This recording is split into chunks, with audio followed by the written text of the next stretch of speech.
اعوذ باللہ من الشیطان الرجیم بسم اللہ الرحمن الرحیم۔ اب اس سورہ مبارکہ کا جو ایک خاص مضمون آ رہا ہے وہ حضرت موسیٰ علیہ السلام پر ایمان لانے والے ایک بڑے سردار تھے قوم فرعون کے۔ ظاہر بات ہے کہ وہ بھی انسان تھے اور حضرت موسیٰ کی دعوت ان کے کانوں میں بھی پہنچی۔ اللہ نے کسی کا دل کھول دیا، بڑے درباری تھے، وہ ایمان لے آئے تھے، لیکن اپنے ایمان کو انہوں نے مخفی رکھا۔ اور پھر جب ایک موقع آیا کہ فرعون نے یہ تجویز پیش کی کہ اب ہمیں موسیٰ کو مزید مہلت نہیں دینی چاہیے، اسے ہمیں قتل کر دینا چاہیے، تو جب یہ ریزولوشن رکھا گیا ہاؤس میں تو اس وقت پھر وہ کھڑے ہوئے، انہوں نے تقریر کی ہے۔ یہ مومن آل فرعون کی تقریر اتنی عظیم تقریر ہے، اور اس اللہ کے اس بندے کا اللہ نے وہ مقام بنایا ہے۔ پورے قرآن میں اتنی لمبی تقریر کسی اور نبی، بڑے سے بڑے رسول کی بھی نقل نہیں ہوئی جتنی کہ ان کی ہوئی۔ نہ وہ نبی تھے نہ رسول تھے، فرعون کی قوم میں سے تھے، لیکن اللہ قدر فرماتا ہے جتنی فرمائے۔ لیکن اس کے لیے تمہید ہے، لقد ارسلنا موسیٰ بآیاتنا وسلطان مبین، اور ہم نے بھیجا تھا موسیٰ کو اپنی نشانیوں کے ساتھ اور کھلی سند کے ساتھ، الی فرعون و حامان و قارون، ہم نے بھیجا تھا فرعون کی طرف بھی، حامان کی طرف بھی، قارون کی طرف بھی۔ فقالوا ساحر کذاب، تو انہوں نے بھی وہی بات کہی تھی جو سورہ صاد میں حضور کے بارے میں کہی گئی، ساحر کذاب۔ حضرت موسیٰ سے بھی کہا گیا ساحر کذاب۔ فلما جاءهم بالحق من عندنا قالوا اقتلوا ابناء الذين آمنوا، تو جب وہ آئے حق کے ساتھ ہماری طرف سے حق لے کر، تو انہوں نے کہا کہ ان کے قالوا اقتلوا ابناء الذين آمنوا معه، جو لوگ اس کے ساتھ ایمان لائے موسیٰ کے ساتھ، موسیٰ پر، ان کے بیٹوں کو قتل کر دو، واستحیوا نساءهم، اور ان کی بیٹیوں کو زندہ رکھو، وما کید الکافرین الا فی ضلال، لیکن یہ داؤ جو ہے منکروں کا تو وہ بھٹک کر رہ جاتا ہے، اس کا نتیجہ کوئی نہیں نکلتا۔ یہ وہ بات ہے جو ہم اس سے پہلے پڑھ چکے ہیں سورہ اعراف میں۔ سورہ اعراف میں کہا تھا جو سردار تھے اس قوم کے، فرعون کے درباری، کہ موسیٰ کو قتل کر دیجئے، کیا چھوڑے رکھو گے اس موسیٰ کو تم؟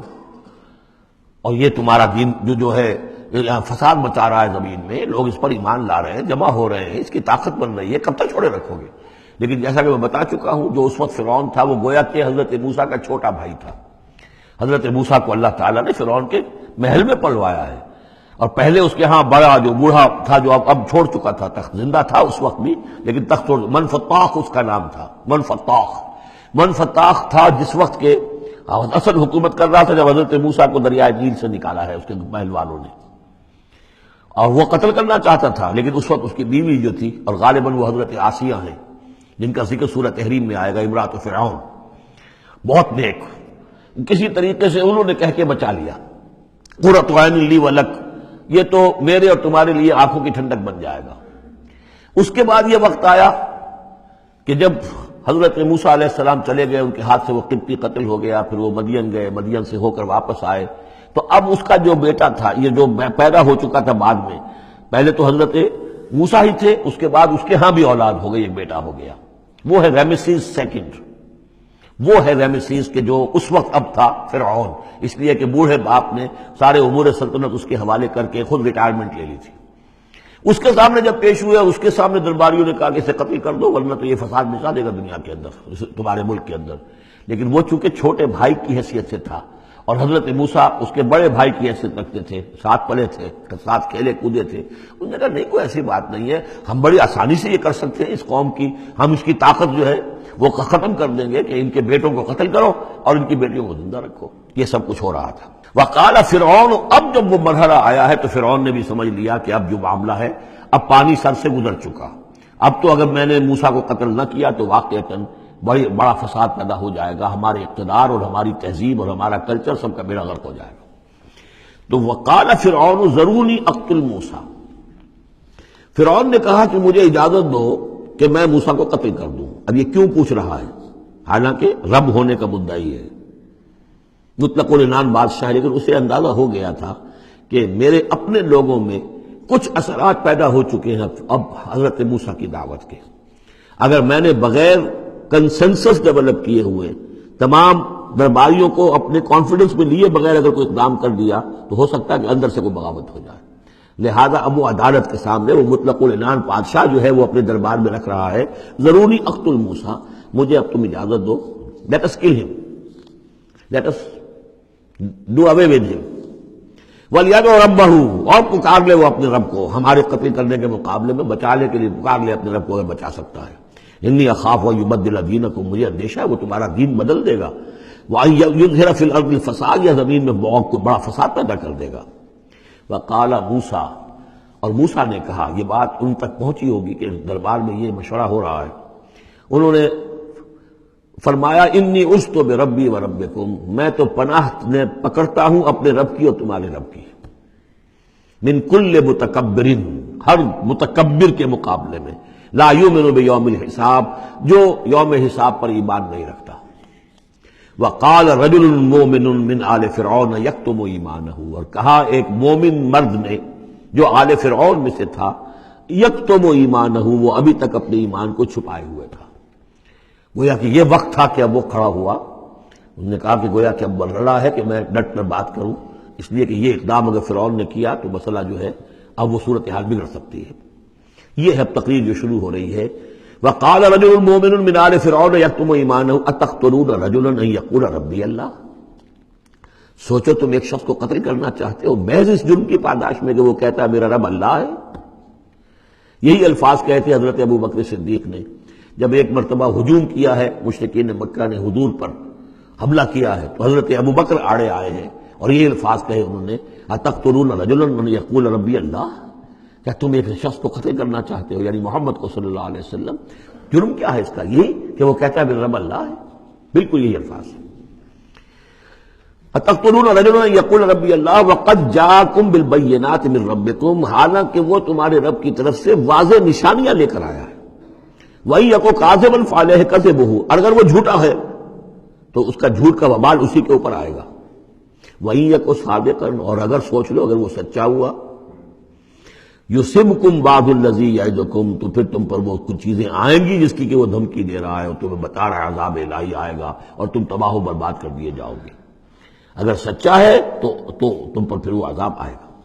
ان اللہ لا یہدی من ہوا مسرف کذاب، اللہ تعالیٰ راہ یاب نہیں کرتا ان کو کہ جو مسرف ہوں، حد سے بڑھنے والے اور کذاب ہوں، جھوٹے ہوں۔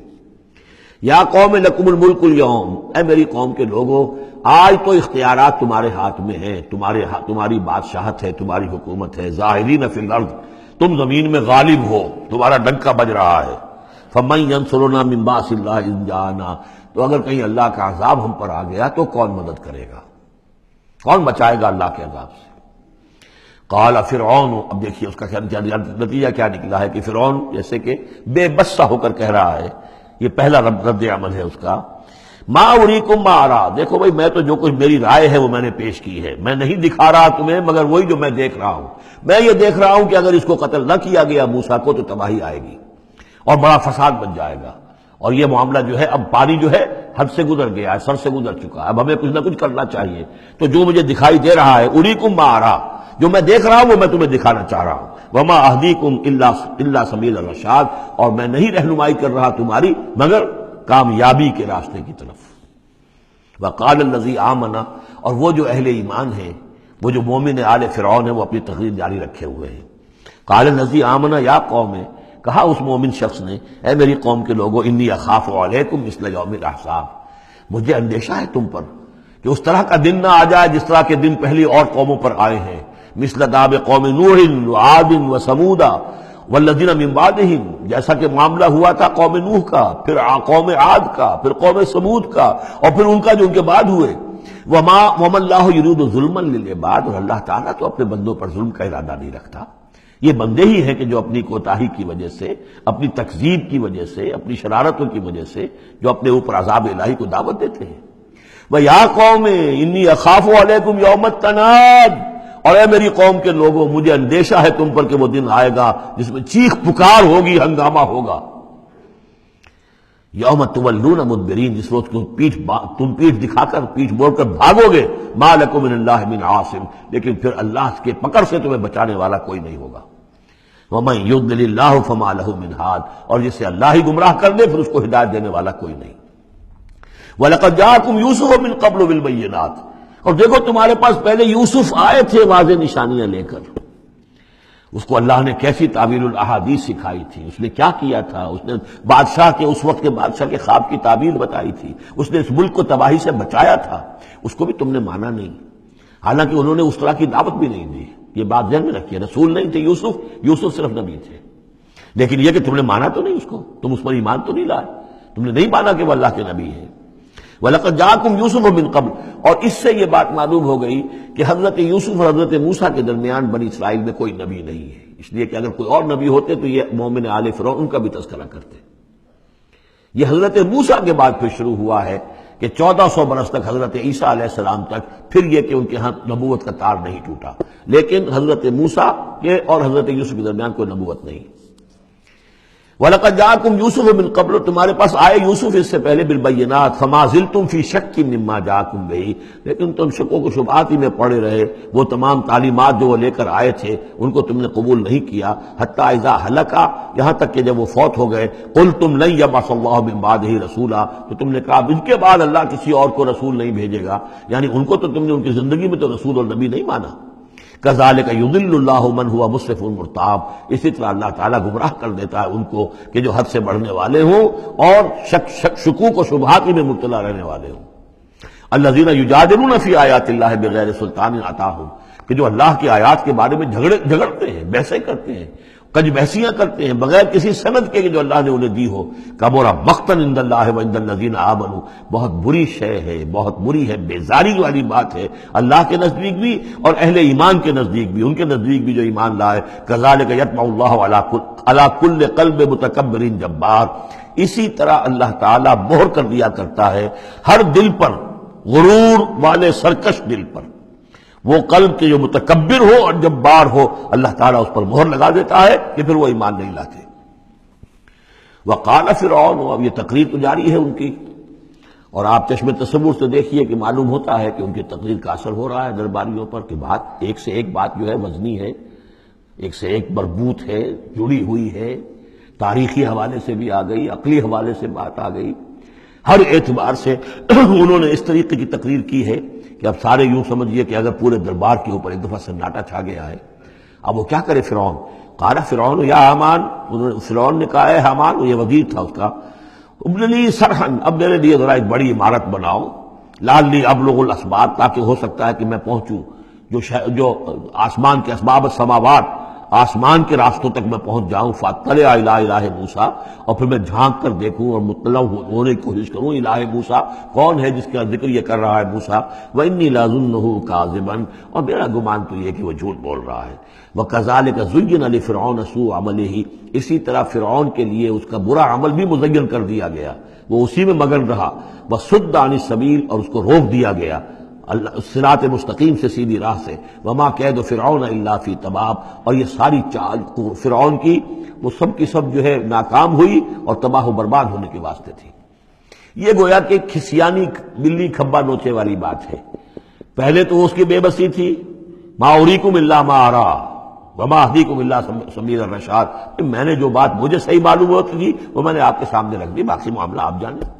لیکن میں آپ کو جس راستے کی رہنمائی کر رہا ہوں کہ قتل کر دو اب موسیٰ کو، اب مزید مہلت نہ دو، کامیابی اسی میں ہے. اب یہاں جو اثر ہو چکا ہے حضرت موسیٰ کی تقریر کا، اب یہاں وہ کھسیانہ سا ہو کر رہتا ہے کہ اچھا بھائی بناؤ ذرا کوئی ایک بڑی سی دیوار کو، بڑا اونچا مینار بنانا اس پر، تاکہ میں اس پر چڑھ کر دیکھوں آسمان کے اندر کہ کہیں واقعی کوئی موسیٰ کا خدا ہے.